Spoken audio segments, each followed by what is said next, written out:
नमस्कार, आप देख रहे हैं डीके न्यूज। बरेली में सद्गुरु श्री दयाल बाबा जी का दुख विनाशक काफिला भारत में जारी। बरेली में एक बार फिर बाबा जय गुरुदेव का विशाल सत्संग कुआं डांडा बीसलपुर रोड बरेली में मंगलवार दोपहर 12 बजे से आयोजित हुआ।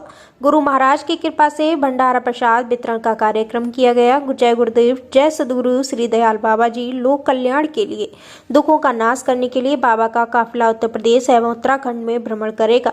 आयोजकों के मुताबिक मानव सृष्टि के अनूठे महापुरुष परम पूज्य सद्गुरु श्री दयाल, जिनके प्रथम दृष्टिपात से ही जीवन से दुख दरिद्र रोग शोक और कष्ट नष्ट होने लगते हैं और समस्त अभाव भस्म हो जाते हैं। सद्गुरु दयाल की महाकृपा और विशेष दया प्राप्त करके अपने जीवन की दशा और दिशा बदलने के लिए आप गुरु कृपा का लाभ उठाएं। आइए जानेंगे क्या कुछ कहा सद्गुरु श्री दयाल महाराज ने।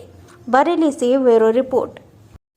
ठीक। इस यज्ञ के दर्शन मात्र से और संदेशों को सुनने से, उसको आत्मसात करने से लोगों के दुखों में कष्टों में कमी होगी। लोगों को दुख को, कष्ट को, पीड़ा को सहने की ताकत मिलेगी। इस काफिले के दौरान जो नित्य सत्संग हो रहे हैं उसमें लोगों को ये युक्ति सिखाई जा रही, ये विधि बताई जा रही। ठीक, धन्यवाद। जय गुरुदेव। मैं गुजरात सूरत से रहने वाला हूँ। हिंदी तो मेरे को कम आती है, तो मैं गुरु जी के साथ 5 साल से जुड़ा हुआ हूँ और बाबा जी का 1984 में मैंने नामदान लिया था जय गुरुदेव से। और बाबा जी का आदेश है अभी के शाकाहारी रहने का और सबको मांस मच्छी अंडा खाने का वो बंद कर देने का बोला है। तो सदगुरु के साथ मैं जुड़ा हुआ हूँ। वो गांव-गांव जाके हर गली गली जाके समझाते हैं। आगे आने वाला समय खराब आया है, तो इसके लिए बाबा जय गुरुदेव जी महाराज, सदगुरु जी महाराज समझाते हैं। और आज का प्रोग्राम बहुत बढ़िया रहा। लगभग 800-900 लोग बचे। अगल का प्रोग्राम बहुत बड़ा प्रोग्राम होगा, तो आप आगे की नोट ले जो ये हमारे नंबर में जय गुरुदेव। आपसे जानना चाहूँगा आज का कार्यक्रम कैसा रहा, क्या क्या प्रोग्राम था? जी, मेरा नाम मनोज कुमार है। मैं राजस्थान से बिलोंग करता हूँ और 2008 से मैं बाबा जय गुरुदेव जी से जुड़ा था। उसके बाद में 2019 से मेरे सतगुरु श्री दयाल जी महाराज मिले। तो बाबा जय गुरुदेव भी सभी जीवों को जगाने का काम करते थे और आज भी उन्हीं के रूप में सतगुरु श्री दयाल जी महाराज भी जीव जगाने का काम कर रहे हैं। मैं आपको बताना चाहूँगा कि हमारा जीवन क्या है, इसके बारे में सतगुरु श्री बताते हैं। और जीव और आत्मा का भेद सतगुरु श्री दयाल जी महाराज हमें बताते हैं कि जीव क्या है और आत्मा क्या है। जो पंच भौतिक शरीर जो बनता है वो जीव है और जो हमारे को चला रही है वो आत्मा है। तो जीव आत्मा का भेद सतगुरु श्री दयाल जी महाराज बताते हैं कि हम इस जगत में क्यों आए हैं, किस लिए आए हैं, कि हमारा उद्देश्य क्या है। कि हमने जीते जी अगर प्रभु को नहीं पाया तो मरने के बाद प्रभु नहीं मिलेगा। और ये हमारे गुरु महाराज ने, सतगुरु श्री दयाल जी महाराज ने यही बताया कि शाकाहारी रहो, जीवों पर दया करो। आगे विश्व में बहुत ही बड़ा कोहराम मचने वाला है। ये सतगुरु श्री दयाल जी महाराज के और गुरु महाराज के वचन है, क्योंकि पाप कर्म ज़्यादा बढ़ने की वजह से ये सृष्टि अपना रूप दिखा रही है। तो सबसे यही कहना चाहूँगा कि सतगुरु श्री दयाल और गुरु महाराज के वचनों पे चलें और आगे आने वाले जीवन में परेशानियों पे मुक्ति पाएं। जय गुरुदेव, जय सतगुरु श्री दयाल। जय गुरुदेव नाम किसका प्रभु, प्रभु का पावन नाम जय गुरुदेव।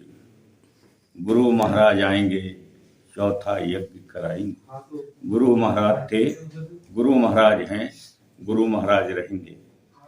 आज मैं मालिक के बारे में बताते हुए हर्ष हो रहा है कि भारत के महान संत बाबा जय गुरुदेव जी महाराज ने अपने जीवन काल में बड़ा ही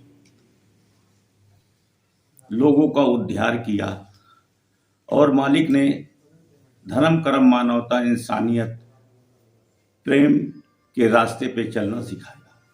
दुनिया के लोगों को संदेश दिया, मेरी 2 बात को मान, एक शाकाहारी हो जाओ, एक किसी बुद्धि नाशक चीज का प्रयोग मत करो जिससे बुद्धि पागल हो जाती है, और जो तुम बना सकती हो उसे तुम्हें बिगाड़ने का हक है, लेकिन जो तुम बना नहीं सकती हो उसे तुम्हें बिगाड़ने का हक नहीं।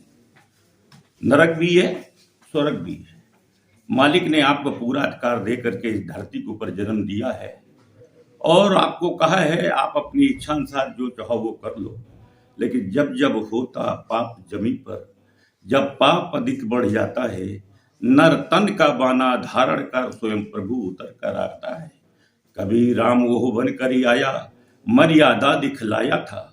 कभी कृष्ण वो बन कर ही आया, धर्म का नींव जमाया था। कभी मोहम्मद बन कर ही आया, मक्का और मदीने में। कभी गुरु नानक बन कर ही आया, मंत्र दान बतलाया था। कभी कबीर बन कर ही आया, सूरत शब्द पर खाया था। कभी बुद्ध बन शुद्ध किया, दुनिया में त्याग कराया था। कलयुग में लिखा है। इसी तरह इस कलयुग में अकलंकी रूप में आऊंगा। अवतार दो प्रकार के, एक कलंकी दूसरा अकलंकी।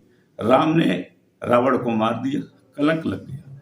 कृष्ण ने कंस को मारा, कलंक लग गया। लेकिन आज तो घर घर में रावण, घर घर में कंस बैठे हुए हैं।